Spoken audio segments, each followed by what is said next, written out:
Baik, ikhwan, ya dimohon kembali pada posisinya dan keadaan yang tenang. Kita kembali akan melanjutkan kajian kita, insyaallah taala, dan kepada ikhwan dipersilakan untuk menyiapkan pertanyaan, sebab Syekh menyatakan beliau mau istirahat, jadi yang tersisa cuma setengah jam saja untuk tanya jawab, atau lebih sedikit, maksimal setengah 12. Insyaallah beliau istirahat, kemudian beliau akan berangkat ke Samarinda.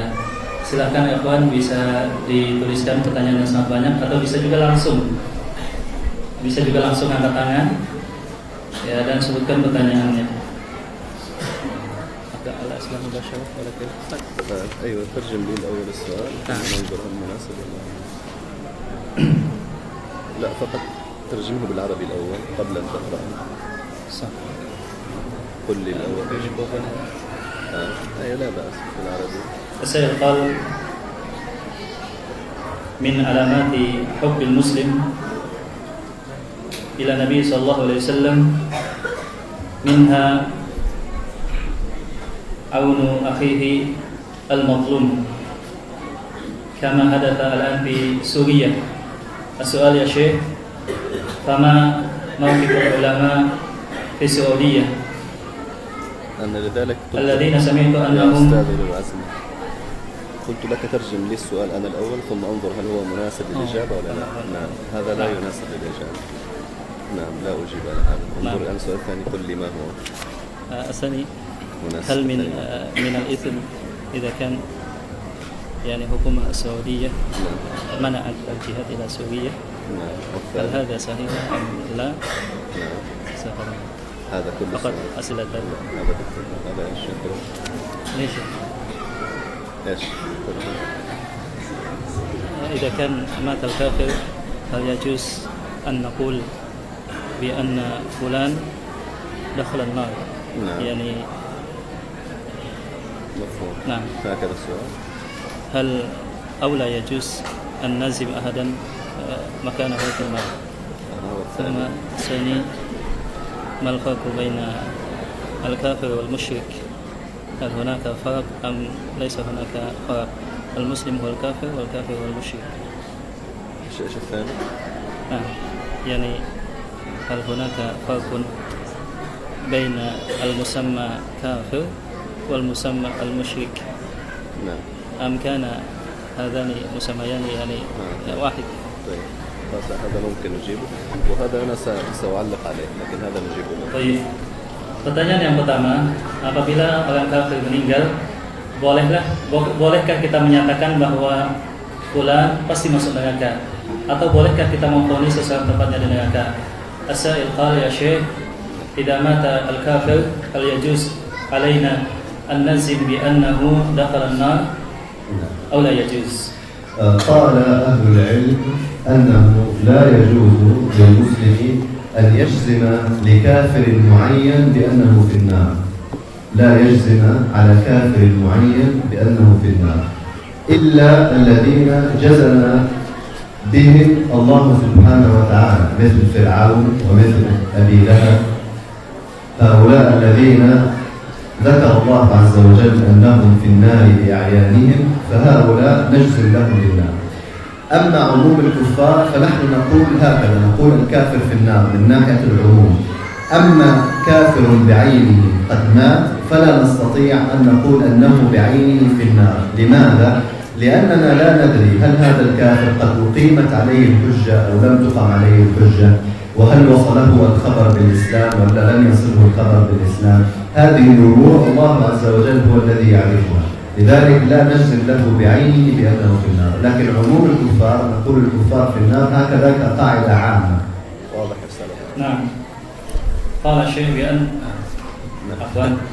beliau menyatakan bahwa tidak boleh atas kita untuk memastikan seseorang yang kita kenal kafir bahwa tempatnya adalah di neraka. Adapun orang-orang yang secara person yang telah disebutkan oleh Allah dan Rasulnya bahwa tempat mereka adalah di neraka, maka kita bisa memastikannya. Adapun orang kafir yang ada di sekitar kita, kemudian dia meninggal dan secara zahir kita mengetahui di atas kekafiran, maka tidak bisa kita menyatakan bahwa tempatnya di neraka. Kita hanya bisa memastikan secara umum bahwa barang siapa yang meninggal di atas kekafiran pasti tempatnya di neraka, akan tetapi tidak menunjuk seseorang. Dan hal ini dikarenakan kita tidak tahu apakah dia sudah masuk Islam secara sembunyi atau apakah telah sampai hujah kepada dia atau hal-hal yang lainnya. Hakada. لكن ربما ما زال فيه شك بين الإخوان لأن لا سأتي يعني هنا دائما قال بأن كافر البين كفر إذا مات دخل النار بدليل أن هناك المنع هناك ايش؟ يعني منع الرسول لدعائه القيام لدعاء على الكافر. ايوه إنه مات وهم كافرون. نعم على ربما هناك خلاف. نعم رأيت أن الإخوان يعني شكوا فيه ربما يعني مزيد. والله هذا هو المذكور في كتب الاعتقاد يا ناس. أما الذي يريد يتوسع في المبحث يعني أكثر هذا ممكن نحن نتوسع معه في المناقشة يعني. أما هذا الذي أنا أقول به. Baik, begitulah jawaban beliau tentang seseorang yang meninggal. Maka kita katakan, barang siapa yang meninggal kafir, maka tempatnya di neraka. Tetapi jika ditanyakan bagaimana fulan yang meninggal di atas kekafiran, maka kita hanya katakan secara umum saja, setiap orang meninggal di atas kekafiran maka tempatnya di neraka. قضية الإشراك والكفر وهل هما واحد أو أن الإشراك غير الكفر، فهذه كذلك من المسائل التي كثر الخلاف فيها بين أهل العلم. فمنهم من قال أن الإشراك غير الكفر، وقالوا أن الإشراك هو أن يشرك الإنسان بالله عز وجل غيره، يعني يؤمن بوجود الله تبارك وتعالى ولكنه يتعبد لغير الله تبارك وتعالى معه، كما كان هو الحال في مشركي الجاهلية الذين يقرون بوجود الله تبارك وتعالى ولكنهم يشركون في عبادته، فيعبدون الأصنام ويتوجهون لها بالقربات وهم يعتقدون بوجود الله تبارك وتعالى. أما الكافر فيقولون هو الذي لا يؤمن بوجود الله تبارك وتعالى مثل الدهريين الذين لا يؤمنون بالخالق لهذا الكون. ومن أهل العلم من قال أن المشرك والكافر لا فرق بينهما، فالكافر قد أشرك هواه فيما يعتقد. يقولون أن الكافر يعتبر مشركا لأن الكافر قد أشرك هواه في اعتقاده، فمن هذه الناحية يقال أنه مشرك. ويقولون أن المشرك كذلك كافر، كل مشرك كافر لأن المشرك لا يوحد الله عز وجل بالعبادة، فمن هذه الناحية هو كافر. وفي النهاية ينبغي على طالب العلم مثل المسائل التي كثر فيها الخلاف وليس هناك ثمرة حقيقية علمية من ورائها، فيكون الأمر واسع في هذا المجال. المهم أن الإشراك والكفر هذا كله تنكب عن طريق الحق والديانة. أما المسألة والخلاف اللفظي بين أهل العلم فهذا الأمر فيه واسع ويسير إن شاء الله تعالى. Baik, adapun pertanyaan kedua kata beliau tentang perbedaan kafir dengan musyrik, apakah ada perbedaan ataukah keduanya adalah sama? Maka beliau menjawab, maka di sini para ulama berbeda pendapat. Pendapat yang pertama menyatakan orang kafir berbeda dengan orang musyrik. Musyrik secara zahirnya adalah orang yang mengakui kemahakuasaan dan keesaan Allah Subhanahu wa taala, sebagaimana kaum musyrikin zaman jahiliyah, mereka mengakui bahwa akan kekuasaan dan keesaan Allah Subhanahu wa taala, akan tetapi mereka beribadah kepada Allah dengan wasaid. Mereka beribadah kepada Allah kepada patung berhala. Adapun orang kafir adalah orang yang secara zahirnya memang menolak tentang keesaan dan kekuasaan Allah Subhanahu wa taala, tidak mengakui Allah Subhanahu wa taala. Akan tetapi di antara ulama juga ada yang memutlakkan bahwa kafir adalah musyrik dan musyrik adalah kafir, bahwa keduanya adalah sinonim, sebab setiap orang kafir telah keluar daripada Islam dan orang musyrik juga telah batal tauhidnya sehingga dia menjadi kafir. Adapun selebihnya daripada ini, maka di sana ada khilaf di kalangan para ulama dan tidak ada buah yang sangat bermanfaat bagi kita untuk membahas khilaf di kalangan para ulama. Baik. يعني أنا أريدك تحاول إذا في أسئلة في الموضوع هي الأولى تنظر الأسئلة العامة هذه. Ya, Syekh menyebutkan bahwa jikalau ada pertanyaan yang berhubungan dengan materi pembahasan kita itu yang lebih disukai. Lakin asy-syekh yani al-ikhwan yani atishu bil ilm wa farihu bi hadratik. طيب نبدأ الأول بأسئلة المحبة. هل يوجد ولا كله خارج الموضوع؟ انظر هل في أسئلة في الموضوع نبدأ بها ثم ننتقل لغيره.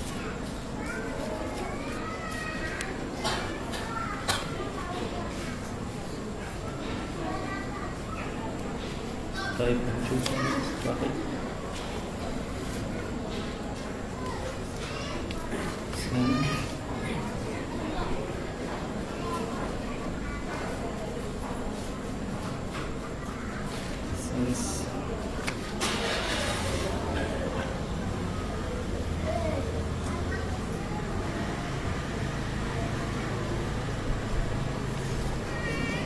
تجي مباشرة هذه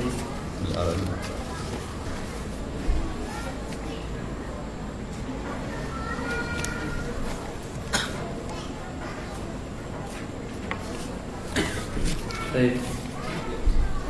السائل قال يا شيخ ما اسم الصحابية التي فرحت برؤية رسول الله صلى الله عليه وسلم مع أنها أصابت بمصيبة قد مات أخوها وأبوها وزوجها. والثاني ثم الثاني فما اسم أعرابي الذين جاء إلى رسول الله صلى الله عليه وسلم ثم قال أنه يحب الله ورسوله. الثالث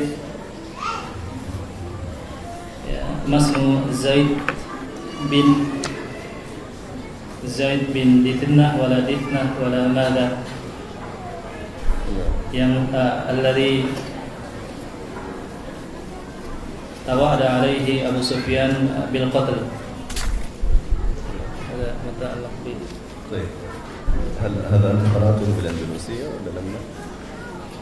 أنا أريد أعرف من صاحب هذا السؤال. Iya, beliau pengen tahu siapa nama yang bertanya tadi ini. Pertanyaan tadi ditanyakan oleh siapa? Mohon angkat tangan. Tanya siapa? Antum sih? Ya. Nama antum siapa? نعم. طيب المرأة التي ذكرناها في القصة ذكر ابن إسحاق في كتابه السيرة النبوية المشهور كما قلنا روى القصة بإسناده عن سعد بن أبي وقاص الصحابي الجليل ولم يسمي لنا ما اسم هذه المرأة بل قال امرأة من بني دينار فلم يذكروا لنا اسم هذه المرأة. هذا السؤال الأول وإنما عرفوها لأنها من بني دينار. أجب عن هذا. Nah, adapun pada pertanyaan yang pertama beliau menyatakan dalam riwayat yang diriwayatkan oleh Abu Ishaq tidak dijelaskan nama beliau siapa, akan tetapi secara jelas di sana seorang wanita dari Bani Dinar. Jadi tidak ada nama yang disebutkan dan ini tidak memudaratkan dalam riwayatan. أما الأعرابي فكذلك لم يأتي مسميا في القصة وإنما قال الراوي أن أعرابيا جاء إلى النبي صلى الله عليه وسلم ولم يسميه لنا. Kadalik, demikian juga nama seorang Badu yang datang kepada Rasulullah SAW tidak disebutkan dalam hadis tersebut, dalam hadis riwayat Bukhari tersebut, dan sebagaimana kita ketahui para ulama hadis menyatakan tidak ada hal yang berdampak signifikan tentang diterimanya riwayat tersebut. وزيد الصحابي زيد اسمه ابن الدثنة هكذا تنطق وهكذا ضبطها أهل العلم. Adapun Zaid yang diancam oleh sekelompok pemimpin Quraisy di antaranya adalah Abu Sufyan bin Harb, namanya adalah Zaid ibn Dithinna. Dithinna kasrah pada huruf dal dan thin atha dan kemudian tasydid pada nun. Zaid ibnu Dithinna. وبالنسبة للأعرابي الذي لم يسمى والمرأة التي لم تسمى لماذا لم يسمي الرواة هؤلاء؟ الجواب لأن العبرة بالقصة وليست العبرة باسم هذا الإنسان أو باسم هذه المرأة. دائما الرواة عندما يروون لنا القصص والأحاديث يهتمون بالأمور المهمة. أما اسم هذا الأعرابي هذا أمر يعني ليس له أهمية كبيرة وكذلك اسم هذه المرأة ليس له أهمية كبيرة، إنما العبرة بالقصة التي رووها لنا. Kemudian beliau menjawab tentang nama seorang Arab Badui dan wanita yang terkena musibah tadi. Beliau menyebutkan bahwa para ulama hadis telah sepakat al-ibrah bil qissah, bahwa yang diambil patokan yang paling penting itu adalah isi riwayat tersebut dan bukan tentang nama. Dan riwayat yang serupa sangat banyak dan para ulama telah sepakat menerimanya, dan kadang-kadang bisa ditemukan dalam sebagian riwayat yang lain. Baik, saya qal ya Syekh, hal yajuz lana an nadfa ala hurumatin Nabi sallallahu alaihi wasallam bi an nuqim al-mudahara fi at-tawaqat. لا هذا ليس من الموضوع، أريد من موضوع ليس من الموضوع.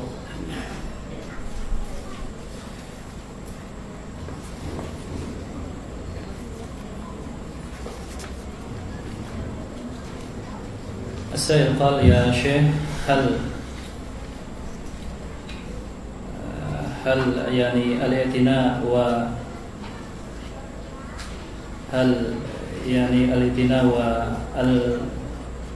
يعني بذل المعاونة للأيتام من محبة رسول الله صلى الله عليه وسلم؟ بلا شك أن الرحمة.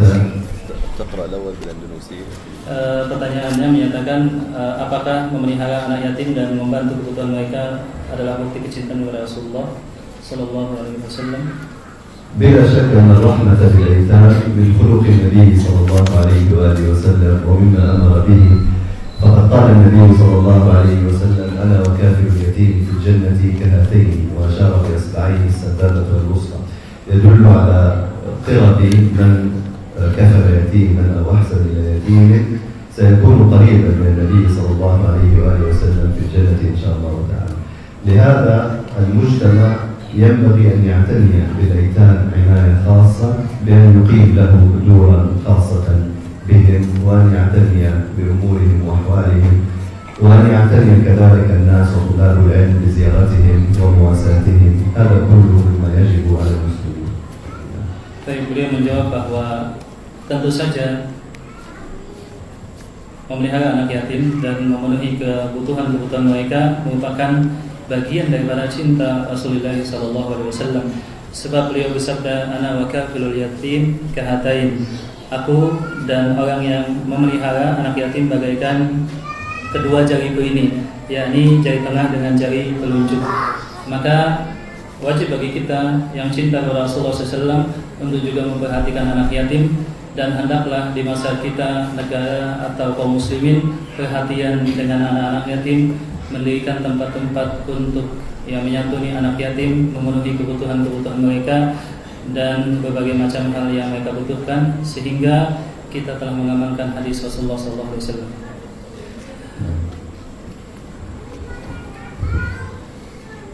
السائل قال يا شيخ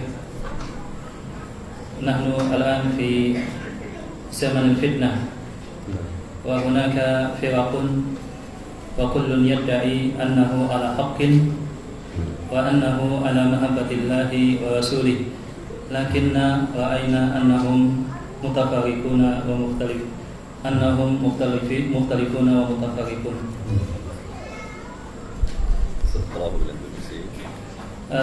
Penanya berkata, wahai Syekh, bagaimana sikap kita menghadapi zaman fitnah saat ini? Kita melihat banyak firqah atau golongan-golongan dan semuanya mengklaim di atas kebenaran dan cinta kepada Allah dan Rasulnya, tapi kok beda-beda.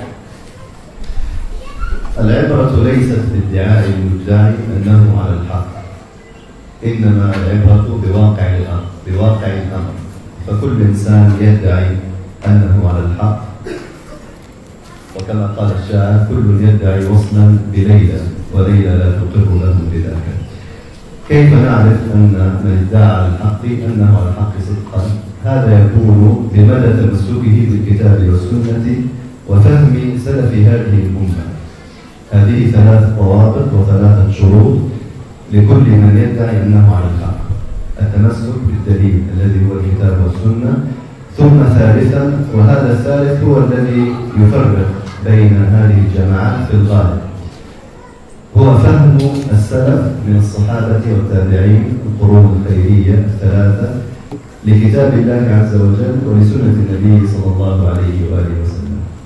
ثم الإنسان أيها الإخوة الأكارم عليه أن يدعو الله عز وجل أن يوفقه للحق كما كان النبي صلى الله عليه وسلم يدعو، وكما كان أهل العلم يدعون الله عز وجل أن يوفقهم لما اختلفوا فيه من الحق. فهذا مهم للإنسان، لأن الله عز وجل مهما بذل الإنسان الأسباب والجهود ففي النهاية التوفيق إلى الحق بيد الله سبحانه وتعالى. Baik, beliau menyatakan bahwa yang namanya klaim tentu saja ada dan masing-masing berada di atas kebenaran dan mengklaim masing-masing di atas Al-Quran dan As-Sunnah. Akan tetapi yang menjadi patokan al-ibrah adalah bagaimana iltizamnya mereka dengan Al-Quran dan As-Sunnah ala fahmi salafil ummah. Tiga hal ini, yakni Al-Quran, kemudian As-Sunnah, kemudian al-faham ala salafil ummah. Dan beliau kemudian berkata, tidaklah ada guna klaim dan pengakuan tanpa ada bukti. Sebagaimana disebutkan dalam sebuah syair, kullun yadda'i waslan bilaila wal laila la tukiru lahum bidzaka. Semuanya mengaku adalah orang yang dicintai oleh Laila, tetapi Laila merasa tidak mencintai mereka. Ya, seperti itu. Maka wajib atas kita untuk berpegang teguh kepada Al-Quran dan As-Sunnah ala fahmi salafil ummah. Kemudian yang kedua, bahwa hidayah adalah di tangan Allah Subhanahu wa taala. Hendaklah senantiasa kita minta hidayah kepada Allah Subhanahu wa taala, dan di antara doa yang diajarkan oleh Rasulullah SAW sebagai doa iftitah saat qiyamul lail adalah, ya, setelah menyebutkan ya doa iftitah tersebut, beliau menyatakan lima khulifati, ya Allah berikanlah hidayah kepada kami dari hal yang mereka perselisihkan ini.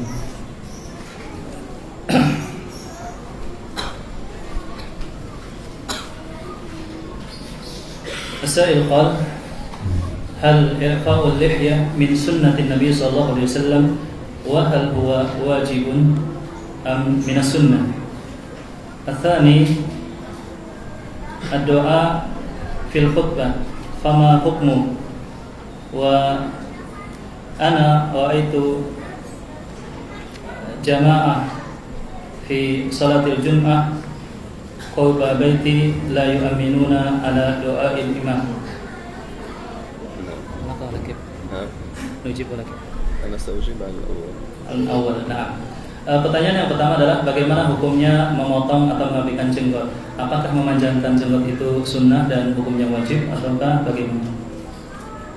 جاء كما هو معلوم لديكم أمر النبي صلى الله عليه وسلم المسلمين بإعفاء اللحى، والأصل في الأمر كما قال أهل العلم هو الوجوب، ولهذا نقل أهل العلم الإجماع على حرمة حلق اللحية. نقل هذا شيخ الإسلام ابن تيمية رحمه الله تعالى، ونقل ذلك الإمام ابن حزم في كتابه في الإجماع. نقل الإجماع إجماع أهل العلم على حرمة حلق اللحية. Baik, ya, memanjangkan jenggot itu adalah satu sunnah yang sifatnya wajib, dan telah banyak riwayat dalam masalah ini, dan Imam Ibnu Taimiyah serta Imam Ibnu Hazm telah menukil dalam kitab ijma'nya bahwa memanjangkan jenggot hukumnya adalah wajib, dan bahwa memotongnya adalah al-ma'siyah. As-sa'il qala ya Syekh, nahnu nuhibbu Allah Ta'ala wa Rasulahu sallallahu alaihi wasallam wa nabghad lima abghadahu Allah wa Rasuluhu sallallahu alaihi wasallam, lakinna kama ra'aita na'ishu fil mujtama' alladhina ghalabu fi ibadatihimul bid'ah wasyirkiyat, fama alladhi naf'al ilman bi anna idza nunhi al-munkar wa sayakun fihi al-mafsadah al-akbar. سأقرأه بالأندلسي. Sang penanya berkata bahwa kita cinta kepada Allah dan Rasulnya, kita mengikuti sunnah Rasulullah SAW dan tidak mau menjauhi kebid'ahan. Akan tetapi sebagaimana kita ketahui, kita hidup di masyarakat yang dipenuhi dengan bid'ah. Kalaulah kita tegas dan mengingkari bid'ah tersebut, maka biasanya akan muncul kemungkaran yang lebih besar, berupa keributan, permusuhan atau yang semisalnya. أولا المجتمع عندما تكثر فيه المخالفات سواء كان من البدع أو كان من المعاصي هذا لا يلزم منه أنهم يكرهون الله ورسوله، بل قد يكون ممن جهل دينه. والمجتمع الأندلسي مشكلته أنه مجتمع أعجمي لا يتحدث اللغة العربية، ولذلك هم في الغالب يجهلون دين الإسلام ولا يفهمونه فهما صحيحا. معنى كلامي هذا أن الإنسان إذا كان في مجتمع كهذا ينبغي عليه أن يصبر على هذا المجتمع، وينبغي عليه أن يحاول نصيحتهم ودعوتهم بكل رفق ولين ورحمة، ويبتعد عن الشدة والغلظة والقسوة في توجيهه، لأن الشدة لا فائدة منها ولا تأتي بثمار نافعة للمسلم في دعوته، خاصة إذا كانت هذه الشدة بين أناس يغلب عليهم الجهل بدينهم. Baik, beliau menjawab bahwa tidak mesti mereka yang melakukan bid'ah mereka tidak cinta kepada Rasul, kepada Allah Subhanahu wa taala dan Rasulnya. Bahkan mungkin saja mereka yang melakukan bid'ah atau hal-hal yang kita lihat sebagai kemungkaran, mereka juga justru cinta kepada Allah dan Rasulnya sebagaimana kita. Akan tetapi masalahnya adalah bahwa mereka jahil. Dan saya melihat masyarakat Indonesia di sela-sela kunjungan saya bahwa masyarakat Indonesia itu kebanyakan mereka adalah jahil. Mereka tidak paham bahasa Arab. Mereka adalah bangsa Ajami, non-Arab. Maka itu menjadikan mereka jahil. Maka dalam kondisi seperti ini yang diperlukan adalah bahwa antum berdakwah secara lemah lembut, secara penuh kasih sayang, dan tidak ada buah yang bermanfaat sama sekali jikalau terhadap masyarakat seperti ini kemudian antum tegas apalagi bersikap keras. الله عز وجل يقول للنبي صلى الله عليه وسلم وما أرسلناك إلا رحمة للعالمين، يعني النبي كان رحمة لجميع الخلق، ولهذا على إخواننا طلاب العلم والدعاء أن يكونوا رحماء في مجتمعاتهم. والنبي صلى الله عليه وسلم يقول عن نفسه إن الله لم يبعثني معنتا ولا متعنتا ولكن بعثني معلما وميسرا، يعني لم يبعثني ليعنت عليكم ويشدد عليكم أمور دينكم بل لييسر عليكم أمور حياتكم وأمور دينكم، وهكذا ينبغي أن يكون المسلمين. Iya, dan Allah Subhanahu wa taala telah berfirman, "Wa ma arsalnaka illa rahmatan lil alamin." Tidaklah kami utus engkau wahai Muhammad kecuali sebagai rahmat bagi alam semesta. Maka demikianlah kita harus mencontoh Rasulullah SAW dalam berdakwah. Beliau senantiasa berdakwah secara lemah lembut dan mengajari manusia serta menunjukkan kepada mereka al-haq. Beliau menyatakan, aku tidaklah diutus dengan hal yang memberatkan atau hal yang menyusahkan, akan tetapi aku diutus sebagai seorang mu'alliman, sebagai seseorang yang mengajarkan, mengajak dan mendakwahi. ومن الكلام الجميل الذي قاله العلامة الألباني رحمه الله تعالى أنه كان يقول الحق ثقيل في نفسه فلا تزيدونه ثقلا بأسلوبكم، يعني الحق ثقيل على النفوس.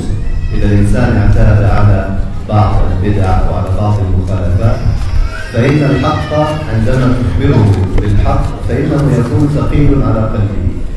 فالشيخ الألباني يقول لا تزيد هذا الثقل ثقلا بأسلوبكم الشديد، يعني بعض الدعاء يكون عنده شدة في الأسلوب فينفر الناس من هذا الحق.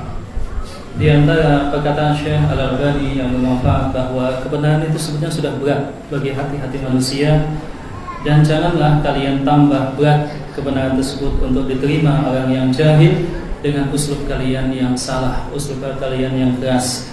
Maka kita kadang melihat ada sebagian dai yang sikapnya tidak simpatik, yang dia bersikap keras bahkan terhadap orang jahil. Maka bukan seperti ini dakwah dilakukan. أما إنكار المنكر الذي جاء في السؤال فهو يحتاج إلى فقه وإلى حكمة من المنكر لهذا المنكر. لهذا أنا لا أنصح في الغالب طلاب العلم المبتدئون بالاشتغال بإنكار المنكر. طالب العلم المبتدئ عليه أن ينشغل بأمر نفسه وإصلاح نفسه ونصيحة أسرته من حوله. أما إنكار المنكر فيترك لطلاب العلم الجيدين لأنه يحتاج إلى حكمة وإلى فقه فليس لكل أحد أن يقوم بذلك. Adapun tentang mengingkari kemungkaran, maka mengingkari kemungkaran bid'ah sebagaimana yang ditanyakan, aku tidak menasihati bagi mereka yang baru menuntut ilmu, sebab mengingkari kemungkaran butuh kepada ilmu, butuh kepada fikih, butuh kepada hikmah. Maka aku tidak anjurkan kepada kalian.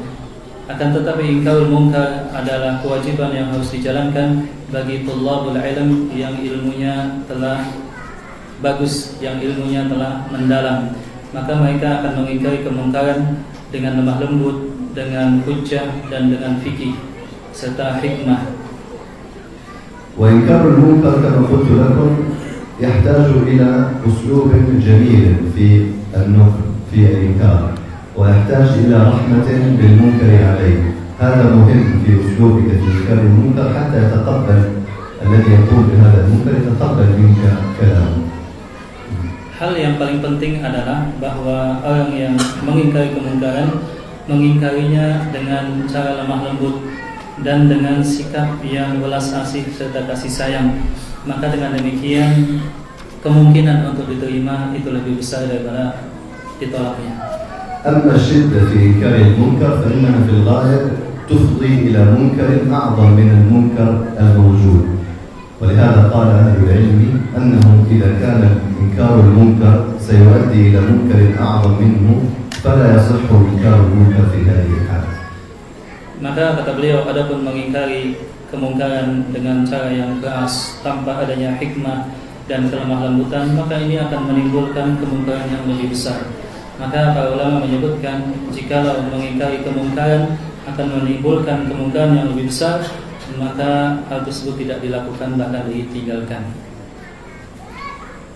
Baik, bagaimana cara menasihati mereka yang mengamalkan salawat yang tidak ada contohnya dan mereka berhujjah bahwa mereka cinta Rasulullah SAW?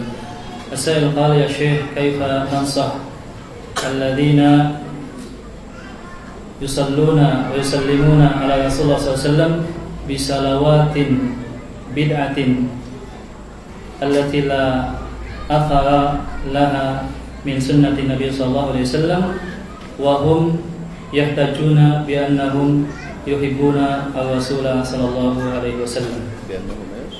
يحبون؟ يعني الصلوات بدعية. آخر شيء يحتجون بأنهم إيش؟ يعني أنهم يعني يصلون على النبي صلى الله عليه وسلم بصلوات بدعية ويحتجون بأنهم يحبون رسول الله صلى الله عليه وسلم. يحبون الرسول. نعم. نحن كما ذكرنا في المحاضرة أن علامة محبة رسول الله صلى الله عليه وسلم إنما هي اتباعه والاقتداء به. فلذلك عليك أن تعلم هذا الإنسان الذي يدعو بأدعية قد يكون فيها بعض المخالفات مثل الأدعية تسمى عندكم بالنارية والبدرية وما شابه ذلك. هذا كله أدعية فيها مخالفات شرعية بل فيها مخالفات عقلية. لذلك عليك أن تبين لهذا الإنسان أن محبة رسول الله صلى الله عليه وسلم إنما تكون باتباعه وليست بمخالفته. الأمر الثاني وهذا مهم أن تحاول أن تنشر بين الناس الأذكار الصحيحة الثابتة في كتاب الله عز وجل وفي سنة النبي صلى الله عليه وآله وسلم، كأن تنشر كتابا نافعا مليء بالأذكار الصحيحة وتنشره بين الناس وبين عامة الناس. هناك كتاب مشهور عندنا في بلادنا اسمه حسن المسلم، كتاب صغير جدا وأكثره من الأحاديث الصحيحة وهو منتشر جدا بيننا. عندكم هذا الكتاب أعتقد أنه مترجم حسن المسلم، وكذلك سمعت أن بعض الأساتذة هنا في أندلسيا عنده كتاب في صحيح الأذكار الثابتة عن النبي صلى الله عليه وسلم. المهم أن تحاول أن تنشر بين الناس العلم الصحيح. هي مشكلة الناس يا إخوة أنهم يجهلون ما هو صحيح، لذلك يلجؤون إلى هذه الأدعية. فإذا علمناهم نحن ما ثبت عن النبي صلى الله عليه وسلم أو ما ثبت عن الصحابة من أدعية فإنهم في الغالب إن شاء الله يتمسكون بما تعلموه ويتركون تلك الأدعية البدعية. Ya, beliau menyatakan bahwa sebagaimana telah kita sebutkan Di antara bukti cinta kepada Rasulullah SAW adalah mengikuti sunnah Rasulullah SAW, dan mengucapkan salawat bid'ah atau melakukan hal yang bid'ah bukan merupakan bukti cinta kepada Rasulullah SAW yang dibenarkan di dalam syariat. Akan tetapi sebagaimana kita pahami, kita berhadapan dengan masyarakat yang jahil, masyarakat yang belum mendapatkan pengajaran dan pengenalan akan sunnah Rasulullah SAW. Maka yang lebih baik adalah kita mengenalkan kepada mereka tentang bagaimana salawat yang sesuai dengan sunnah dan bagaimana sunnah Rasulullah SAW dalam hal-hal yang lainnya. Kita bisa menyebarkan buku yang bermanfaat, semisal buku Hisnul Muslim yang saya rasa dan saya lihat sudah diterjemahkan dalam bahasa Indonesia, dan saya lihat juga sebagian ustadz di Indonesia itu menyebarkan buku atau mengajarkan buku yang bernama Al-Adhkar, buku zikir-zikir yang disyariatkan dan didasarkan pada dalil-dalil yang sahih. Maka ini bermanfaat, sebab sekali lagi kita berhadapan dengan masyarakat yang jahil, yang sebetulnya mereka jikalau mendapatkan ajakan dan pengajaran kepada sunnah Rasulullah SAW, maka insya Allah mereka akan berpegang kepada sunnah Nabi Muhammad SAW. وكذلك يعتني طلاب العلم بتعليم الناس فقه الأذكار، يعني فقه الأذكار وفقه الأدعية.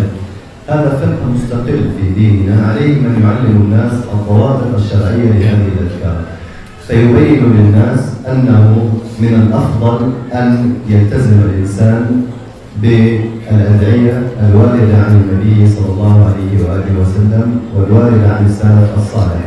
هذا أولا. ثانيا، يجوز للإنسان بطبيعة الحال أن يدعو بأي دعاء يناسبه، ولكن بشرط ألا يحتوي هذا الدعاء على مخالفات شرعية، خاصة إذا كانت هذه المخالفات عقدية، وإلا فالإنسان متاح له أن يدعو بما شاء في أي وقت شاء بهذه الضوابط العلمية. Kemudian beliau menyarankan bahwa hendaklah ada di antara kalangan asatidz yang mengajarkan kepada manusia tentang bagaimana sebetulnya fikih berzikir kepada Allah Subhanahu wa taala, bagaimana dhawabitnya, patokan-patokan berzikir sesuai sunnah Rasulullah SAW. Maka ini akan menjadikan mereka akan mengenal bagaimana sebetulnya zikir yang disunnahkan dan cara berzikir yang disunnahkan oleh Rasulullah sallallahu alaihi wasallam. Asani nasibu. Asani nasibu. الإيش؟ ثم أسامي الأول أن يلتزم بالأدعية الأفضل، الثاني أن له أن يدعو بما شاء في أي وقت لكن بالضوابط الشرعية. Adapun yang kedua kata beliau adalah bahwa atas kaum muslimin dia sebetulnya boleh untuk berdoa dengan doa apapun dari lafaz yang dia pilih. Yang penting adalah tidak terkandung di dalamnya lafaz-lafaz yang bertentangan dengan syariat yang diharamkan atau misalkan lafaz-lafaz kesyirikan. Adapun lafaznya maka terserah dia dan itu diperbolehkan dalam syariat dalam masalah doa. بس أنا أرى أن نكتفي بهذا عشان نرتاح قبل السفر. Syekh, bahwa saya rasa sudah cukup sampai di sini dan beliau mau siap-siap untuk melanjutkan perjalanan ke Samarinda. Mungkin al-ikhtitam. Al-ikhtitam. نعم. الحقيقة أنا سعيد بوجودي بينكم في هذا المكان المبارك، وأحب أن يتكرر هذا اللقاء بكم بين كل فترة وفترة، وأرجو الله عز وجل أن يبارك لكم في طلبكم للعلم وفي علومكم وفي دعوتكم، وأن يكتب لكم الإخلاص لله عز وجل في الدعوة إليه، وأن يكتب لكم التوفيق بين أبناء مجتمعاتكم. فإلى لقاء آخر إن شاء الله وأتجدد بكم. أرجو الله أن ييسره وأن يجمعنا بكم على خير يوم في الدنيا والآخرة. والسلام عليكم ورحمة الله وبركاته. Iya, beliau kemudian menutup muhadharah beliau dengan menyatakan bahwa sungguh saya merasa bahagia bisa berada di antara kita dan bahwasanya beliau ingin hal yang seperti ini bisa dijadwalkan pada waktu yang lainnya. Dan semoga Allah Subhanahu wa taala memberkati antum sekalian dalam usaha antum menuntut ilmu agama yang disyariatkan, dan semoga Allah Subhanahu wa taala senantiasa memberikan taufik kepada antum. Ini yang bisa beliau sampaikan, dan kemudian beliau menutup dengan salawat. Dan sampai di sini apa yang bisa disampaikan oleh beliau dan sempat saya terjemahkan. Semoga Allah Subhanahu wa taala memberikan taufik kepada kita untuk bisa mendapatkan ilmu yang bermanfaat dan amalan yang soleh. Aku qouli hadza wa astaghfirullah li wa lakum. Alhamdulillahirabbil alamin. الظهر متى يبدأ؟